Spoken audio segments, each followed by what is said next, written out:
Hi అండి, welcome to my channel Sita daily vlog. అందరు ఎలా ఉన్నారండి? బాగున్నారా? మీ అందరూ బాగుండాలని మనస్ఫూర్తిగా కోరుకుంటున్నాను.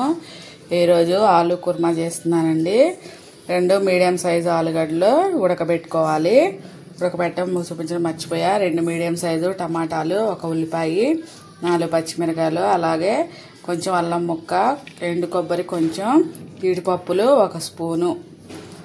ఇప్పుడు ఉడకబెట్టిన ఆలుగడ్డలో పొట్టు తీసుకుందాం. నేను విడిగా గిన్నెలోనే ఉడకబెట్టండి, మీరు కుక్కర్లో కూడా ఉడకబెట్టుకోవచ్చు. 1 గ్లాసున్నర నీళ్లు పోసుకొని 3 విజిల్ వేస్తే మీడియం ఫ్లేమ్లో ఉడికిపోతుంది.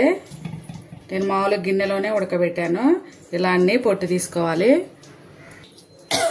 ఇలా అన్ని ముక్కలు కోసుకోవాలి. మీకు కావాలంటే పెద్ద సైజు ముక్కలు వేసుకోవచ్చు, లేదంటే చిన్నవి మీకు ఇష్టం వచ్చినట్టు ఇలా అన్ని కోసుకొని పక్కన పెట్టుకోవాలి. అలాగే టమాటాని మిక్సీ పడదాం. టమాటాని మిక్సీ పడతాం కాబట్టి కొంచెం పెద్దగా కట్ చేసుకొని మిక్సీలో వేసుకోవాలి. అన్నీ కోసుకొని మిక్సీలో వేసుకుందాం. టమాటాలు కోసేసాను కదా. ఇప్పుడు ఇందులో చిన్న అల్లం ముక్క, అలాగే 1 స్పూను ఎండు కొబ్బరి, ఒక స్పూన్ ఏమో కాజు వేసుకుంటున్నా.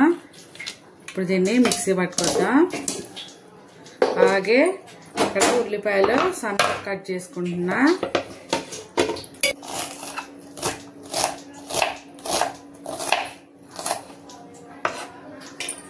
అలాగే 2 పచ్చిమిరపకాయలు ఇట్లా చీలిక చేసి వేసుకుంటున్నా.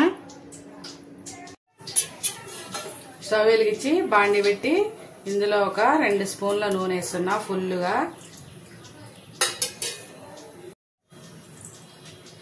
నూనె వేడయ్యాక 1 స్పూను జీలకర్ర, 1 లవంగం, 1 యాలక్కాయ, కొంచెం చెక్క వేసాను.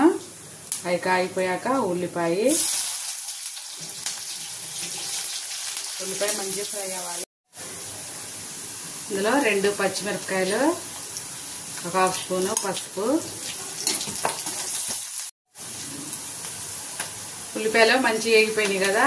ఇప్పుడు మనం పేస్ట్ చేసి పెట్టుకున్న టమాటా పేస్ట్ చేద్దాం.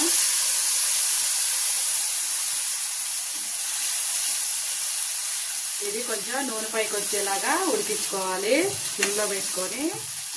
ఇది అన్నంలోకి, చపాతీలోకి, పూరీలోకి చాలా బాగుంటుందండి.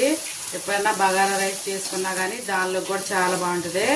కొంచెం బంగాళదుంపలో పెద్దగా వేసుకుంటే ఇంకా బాగుంటుంది బగారా రైస్లోకి. ఇంక ఇప్పుడు నూనె పైకి వచ్చేదాకా ఉడికించుకుందాం.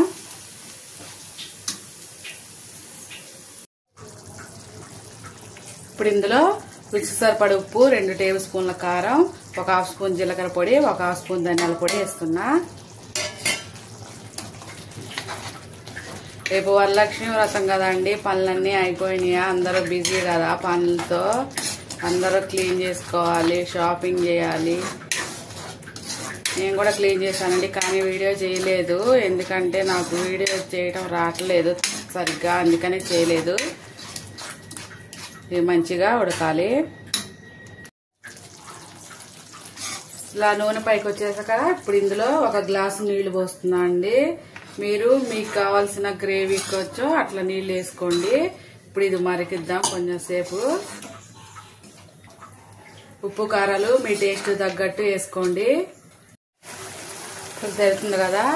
ఇప్పుడు ఇందులో ఆలుగడ్డ వేసుకుందాం. మీడియం ఫ్లేమ్లో ఒక 2 నిమిషాలు ఉంచితే అయిపోతుంది ఆలు కుర్మా. అయిపోయింది, నూనె పైకి వచ్చేసింది. ఇప్పుడు ఇందులో కొంచెం కొత్తిమీర వేస్తున్నా. చపాతీలోకి, పూరీలోకి చాలా బాగుంటుందండి, మంచి కాంబినేషన్. చపాతీలో వేసుకున్నా. చూసారా, చపాతీ చేశాను నేను. ప్లీజ్ నా ఛానల్ని సబ్స్క్రైబ్ చేసుకోండి.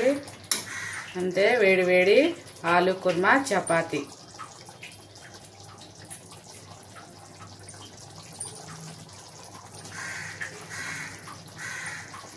చాలా బాగుంది. మీరు కూడా ఒకసారి ట్రై చేయండి. ఉంటా ఫ్రెండ్స్, బాయ్.